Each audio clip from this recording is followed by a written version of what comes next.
లోకేష్ కనగరాజ్ డైరెక్టర్గా అందరికీ తెలుసు, కానీ నిర్మాతగా మారాడని చాలా తక్కువ మందికి తెలుసు. ఆయన ప్రొడ్యూస్ చేసిన సినిమా రీసెంట్గా ఓటీటీలో రిలీజ్ అయింది. మరి ఆ సినిమా ఎలా ఉందో ఇప్పుడు తెలుసుకుందాం. లోకేష్ కనగరాజ్ పేరు వినగానే అభిమానులకు గూస్ బంప్స్ వచ్చేస్తాయి. అతను తీసుకునే కథ, చూపించే విజువల్స్ మరొకరికి సాధ్యం కాదేమో అనే విధంగా ఉంటాయి. ముఖ్యంగా ఆడియన్స్ పల్స్ని పట్టుకోవడం బాగా తెలుసు. అయితే డైరెక్టర్గా ప్రేక్షకులను అలరించిన లోకేష్ కనగరాజ్ నిర్మాతగా మారిన విషయం తెలిసిందే. అతను ప్రొడ్యూసర్గా మారి తీసిన ఫస్ట్ మూవీ ఫైట్ క్లబ్. ఈ మూవీ డిసెంబర్ 15న ప్రేక్షకుల ముందుకు వచ్చింది. తాజాగా ఈ సినిమా ఓటీటీలో రిలీజ్ అయింది.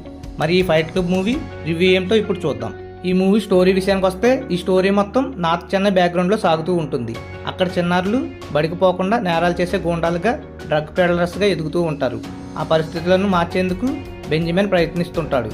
అక్కడ పిల్లల్ని స్పోర్ట్స్ మ్యాన్స్గా మార్చాలని ఆశపడతాడు. బెంజీ అండర్లో ఒక మంచి ఫుట్బాల్ ప్లేయర్ కావాలని సెల్వా కల కంటాడు. అయితే బెంజీని అతని బ్రదర్ జోసెఫ్తో కిర్బా చంపిస్తాడు. బెంజీ మరణంతో సెల్వా ఫుట్బాల్ కళలకు బ్రేకులు పడతాయి.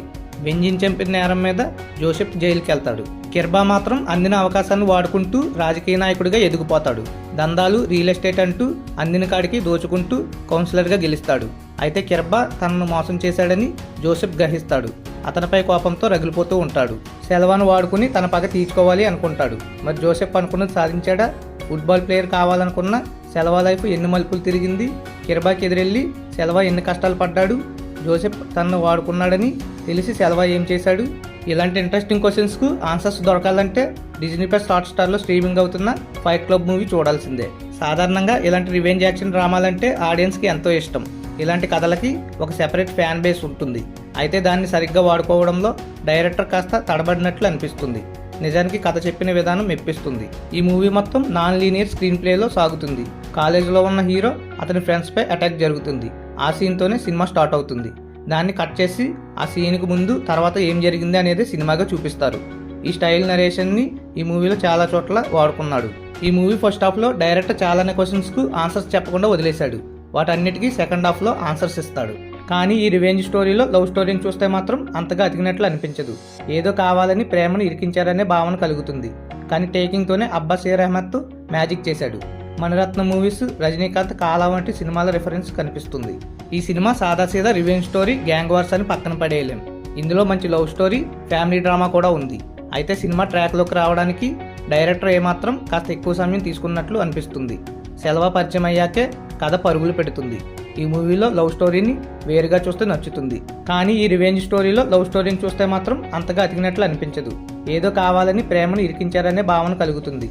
కానీ టేకింగ్తోనే అబ్బాస్ ఏ రెహమత్ మ్యాజిక్ చేశాడు. మణిరత్న మూవీస్, రజనీకాంత్, కాలా వంటి సినిమాల రిఫరెన్స్ కనిపిస్తుంది. కానీ ఎక్కడో డైరెక్టర్ డైవర్ట్ అయ్యాడేమో అనే భావన కలుగుతుంది.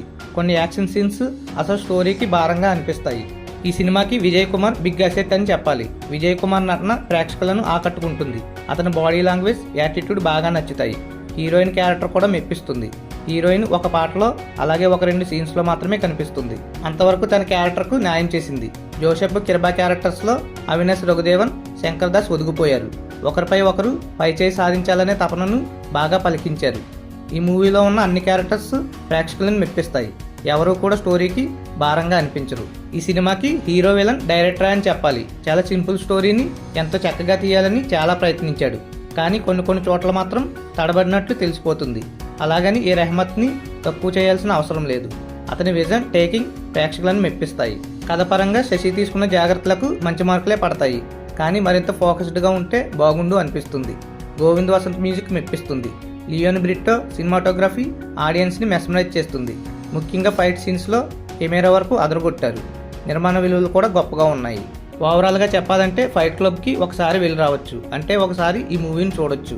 ఇలాంటి మరిన్ని వీడియోస్ కోసం నా ఛానల్ని సబ్స్క్రైబ్ చేసుకోండి. సబ్స్క్రైబ్ చేయడం మాత్రం మర్చిపోకండి.